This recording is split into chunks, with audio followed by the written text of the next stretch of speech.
Contender Series 2023, week number 4. This is the weigh-in recap show, full card predictions, and the betting breakdown. Pretty fun Contender Series card. Looking forward to talking about each of the matchups after seeing the fighters on the scales. So make sure you guys smash that like button. If you're new to the channel, subscribe. Turn the post notifications on and make sure to share the video as well. And also note I'll be live for the entire Contender Series card, 8 p.m. Eastern Time Tuesday. Make sure you guys tune in to the live stream. I'm looking forward to it. We've been having fun with those Contender Series fight companions. And let's get into the fights. Starting it off, we have Dylan Salvador versus Bolaji Oki. I'm going to be picking Salvador to win this fight. He's a southpaw with a very good striking arsenal. He comes from a pretty solid kickboxing / Muay Thai game. Actually has a win over Giga Chikadze in kickboxing, and he's fought the likes of Bukao. So the dude is high tier in the stand-up. But something about his MMA game that jumps out of the page to me is the fact that he's grappling guys and doing well. Look at this. 4 wins by sub. He won by submission. It was actually a Von Flue choke in his last fight, and I found that pretty impressive. Now, I don't think that he's A-tier wrestling caliber, but he does have capabilities on the floor, so when he's able to hurt his opponents on the feet, following up on the ground with confidence, he can finish fights. Bolaji's a good athlete. And he's a guy that has solid boxing chops. At times, I think he kind of reminds me of like a larger Jamal Emmers with his hands. Kind of moves similarly to that level. He's an explosive guy who also is physically strong and can wrestle. He has a decent enough top game and can get takedowns when he needs them. I feel as though in this matchup here, if he does get Salvador down, I think it's going to be incredibly hard for him to contain him on the mat. And then we get into the striking. Salvador, I think, is a bit better technically. His kicking skill set, I think, does come into play here. I expect him to be ripping at the legs and the body. Success for Salvador is going to be by implementing some attacks on the limbs of Oki in this fight here. I think Salvador gets a later submission. That's actually going to be my call. Submission around the 3rd round. We'll pull up these guys on the scales and check them out. I think it's going to be an accumulation of damage by Salvador, which ends up getting him, an opportunity to showcase a bit of grappling chops. There is Salvador. On the other side, there is Oki. Both guys are shredded, ripped, jacked, similar frames, a lot of muscle tissue on both sides. Good prospect fight. I really like this matchup. I think it's high stakes. Oki's a dangerous opponent. It's not going to be an easy fight for Salvador, but I do think he can weather a dangerous early storm, put the pace on Oki later, and then an accumulation of damage. I think things will start to open up, and I'm going to call 3rd round sub. I think that he looks for that finish in the 3rd and ends up getting it. Salvador's a favorite at -177. Oki's a +147 underdog. Salvador by sub, +400 with the knockout for Salvador at +375. Even line, essentially, when you're looking at the over. It's a damn competitive matchup between two savages. So if you are betting the side of the Salvador side, obviously you do it with a little bit of caution. It's Dana White Contender Series. You got to be cautious with Contender because there are some absolute dog matchups, and this is going to be a damn close one that the underdog is still live in. I don't want to, make it seem like Salvador's lock of the century. I think he wins, but it's not going to be easy against Oki, who's 7-1 as a pro, a dangerous guy. Like I said, he has hands on him. He's strong physically. Little bit taller by an inch. Could be a little bit of a factor. I think he's even, I don't want to say better with the boxing, right? But he does work straight punches better than I feel Salvador works straight punches, which can definitely be a factor when you have somebody ripping at some low kicks and potentially getting caught sitting on the outside there. So give me Salvador to win, but he'll overcome a hurdle here. Not an easy fight. Salvador with a late submission. Both guys put on good performances. And I'll say Salvador gets signed to the UFC. That's a prediction. Next fight, we got Thomas Petersen versus Chandler Cole. This is kind of like a throwback fight to me. Thomas Petersen is a hard-nosed wrestler that takes people down and beats the shit out of them. Chandler Cole kind of like a freakishly athletic but very overweight fighter. He's very chubby. He has a lot of body fat on him. He's an Ultimate Fighter veteran. He fought in PFL against Ante Delija. He's got good athleticism. I mean, he can throw flying knees. He's got spinning wheel kicks in the arsenal. He has kickboxing skills for sure, but what is going to fault him in this fight is the ground. I think Petersen will attack, looking for takedowns, pressure against the cage, and he'll eventually find his way on top. And then when he does, I think he's going to beat up Chandler Cole, similarly to what you saw with Ante Delija in PFL. Chandler Cole is an explosive and fun striking style, but when he's on his back, especially a guy with the top game of Thomas Petersen, it won't look good. Petersen's loss that he has as a pro is against Waldo Cortez Acosta, and he was doing a good job of taking Cortez Acosta and, controlling him with the ground skills, with the wrestling and top game in that fight. Obviously got knocked out. Waldo's a fucking menace, and he's doing his thing in the UFC now with 3 UFC wins. Opposite just 1 loss. So that's not necessarily a bad L for Petersen. That's great experience. Cole's not going to have the capabilities. I think Cole's on his back getting beaten up here, and Petersen is going to win this match. Now, let's pull up the scales and check these guys out on them. We have Chandler Cole. Not a great physique on him. Not a great physique. Now, Thomas Petersen's not winning any bodybuilding shows, but this is the look that he's got. He's a throwback heavyweight. Thick, good wrestler. Reminds me of the old school. Reminds me almost of like a non-jacked version of like fucking Mark Kerr. Honestly, maybe he's like a mini Cole Conrad way back in Bellator. He was a champ. And then we got the face-off. Petersen is clearly the larger guy, and he's not a huge heavyweight as far as his stature and height goes, but his wrestling's going to work here. I see him beating up Cole on the ground, and he gets a TKO. And don't be surprised if it's a round. Petersen's a 5-1, minus 510 favorite. He deserves a big tag. I don't know about 5-1 though. Cole at plus 385. I think we're going under at minus 179. I think Petersen TKOs him. That's minus 225. First round TKO or first round for Petersen is minus 110. You got even money for that? Yeah, I think Petersen wins this fight in the first round. He's a pretty high confidence pick, and the lines are completely reflecting that. I can see why they'd have them that wide, because the only chance I feel Chandler Cole really has in this fight is an early knockout, because as soon as he's on his back, I think that the fight's going to be close to over. It's going to be one-way traffic when they hit the floor. Cole better jump up with a flying knee and hope he gets one of the most emphatic knockouts ever. Both guys are heavy as hell at 264. Big dudes as far as the weights. Not necessarily the heights, though. Petersen, the hard-nosed wrestler, TKO win, ground and pound, dominates on the floor. Next fight, Timothy Cuamba versus Mateo Vogel. I'm picking Timothy Cuamba to win. I know Mateo Vogel has a bit of hype as, a Canadian prospect, and he has a win over Garrett Armfield, which, looks pretty damn good. I give him credit with that. The dude can definitely wrestle. He can strike too, and he changed the two together pretty well. I don't feel like he has an edge in the striking at all here. I think on the feet, Timothy Cuamba is clearly faster. He has way better hands. He's slicker with his punches. He's more accurate with his striking. I think that knockout is quite possible for Cuamba in this fight. It's going to be determined by, does he stay off of his back? I think he's going to be able to stay off his back for the majority of this fight. And if he is taken down, I see him bouncing back up. I'm not saying Mateo Vogel isn't a solid fighter. He's a Canadian prospect, and I know a lot of Canadian fans are going to be hype on him. Even ones that subscribe to the channel. I'll probably see him in the comments telling me I'm crazy.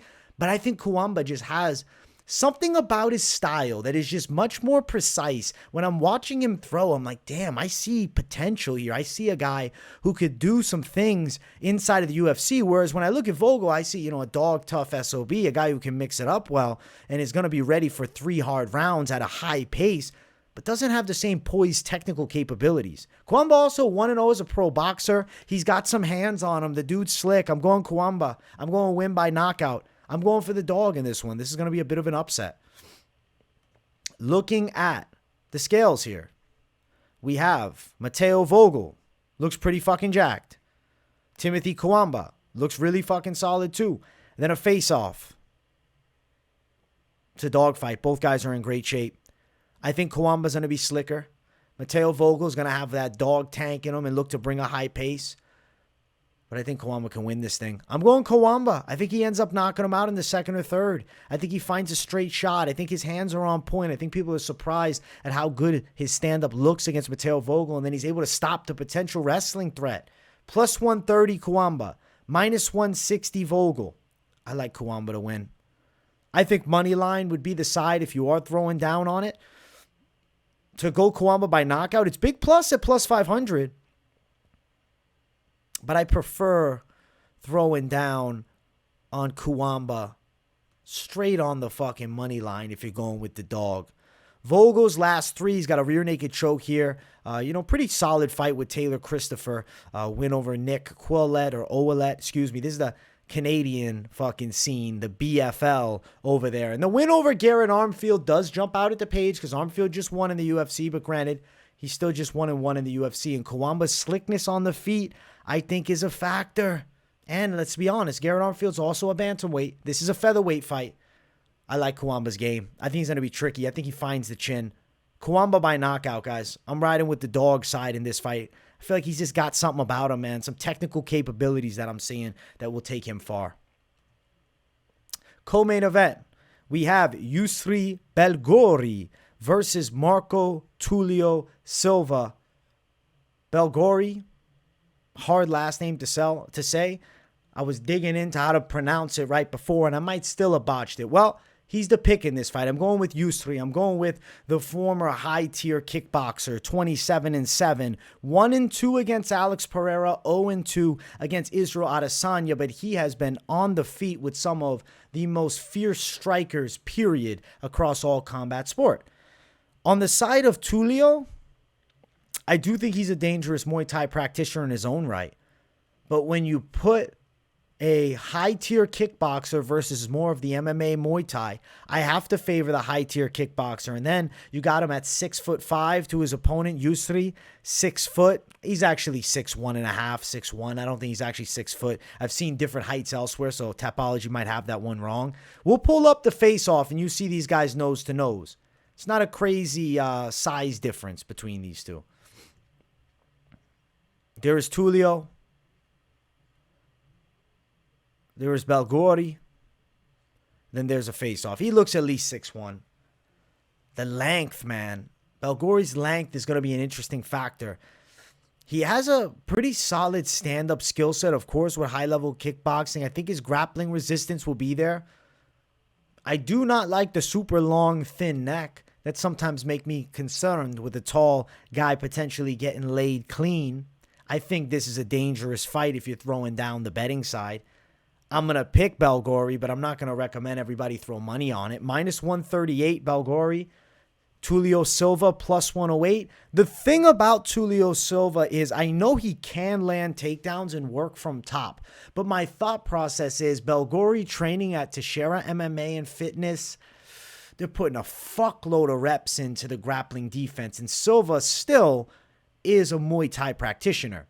He trains with Chute Box Diego Lima. Normally, that would really sway me on that side, but they're not known for their heavier weight classes. They have really good guys in the lower weights, lightweight all the way down to fly.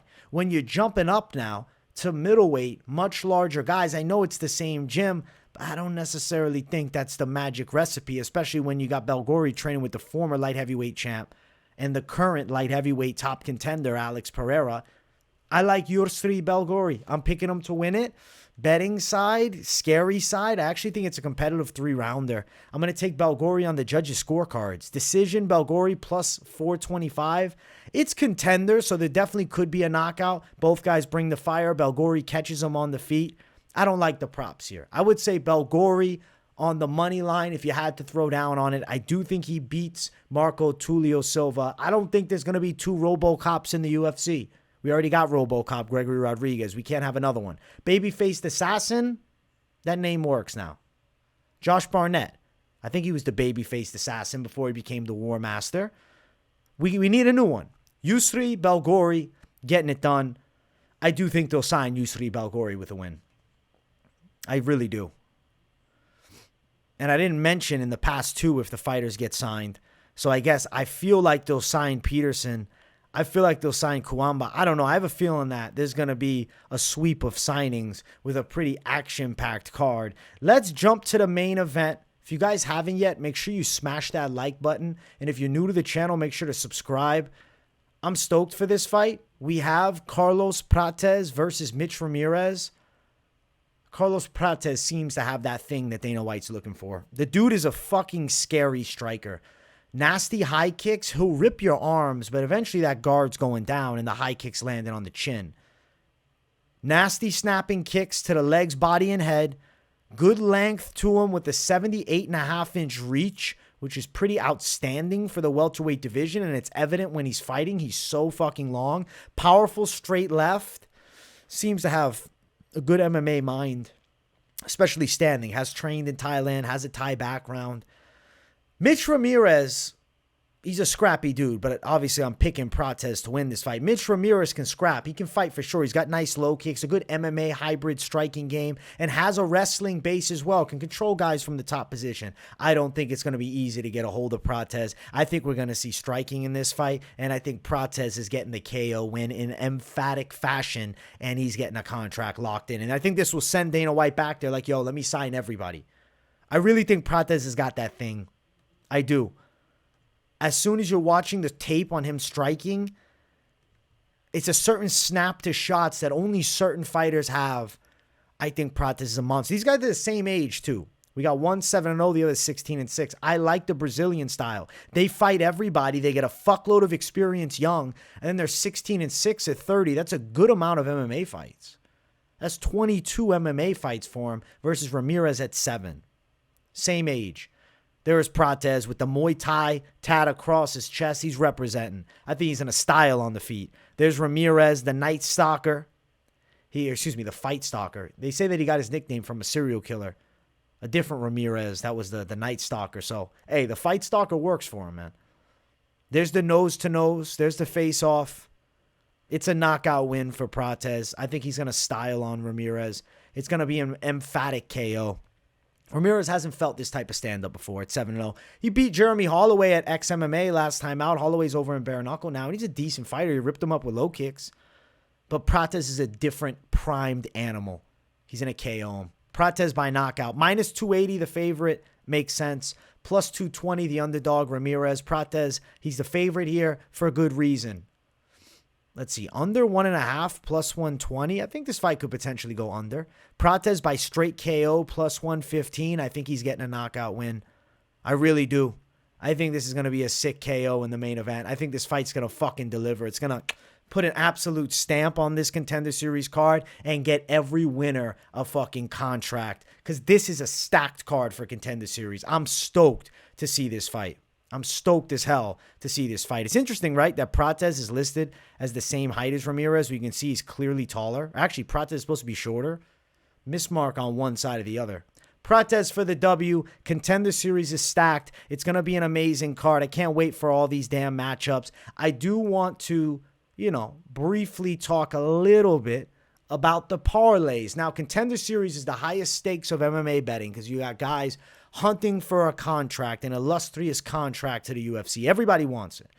So what are the potential plays? Well, I really think Petersen wins, and I really think Prates wins. You got minus 139. Line sucks, but those are two of the higher confidence calls on this card. Now, if you go Yousri, you want to bring a little value in, you get plus 205 now. You say, okay, do I go Salvador? Salvador's in a dog fight, plus 389. Do you go Cuamba? Vogel's a dangerous fight, plus 646. So these three are more parlayable, but I just like these two more than anything. You want a little plus, then you add in Yousri. I think it's high-risk territory if you're going with Cuamba or Salvador, because these are absolute scraps, to be 100% honest with you guys. Great card. Super excited for it. I hope you guys enjoyed the breakdown, the weigh-in recap show. Much love, my people. Make sure you smash the like button. And if you're new to the channel, subscribe. I appreciate everybody tuning in. If you're, first time here, subscribe, and don't only just subscribe, turn the post notifications on too so you don't miss a video. I have content every single day of the week, and don't just leave them on personalized, put them on all so you really get a notification for all my stuff because we got good things coming on the channel. Much love to everybody watching. Let me know what you thought of the picks in the comments. Definitely drop some of your favorite picks/bets for the card. Join me for the Fight Companion Tuesday, 8 p.m. Eastern time. And if you have nothing to say in those comments, please enjoy the content. As always, drop a W in the chat to boost the algorithm for your boy. Much love, my people, and I'll see you all in the next one. Peace, everybody.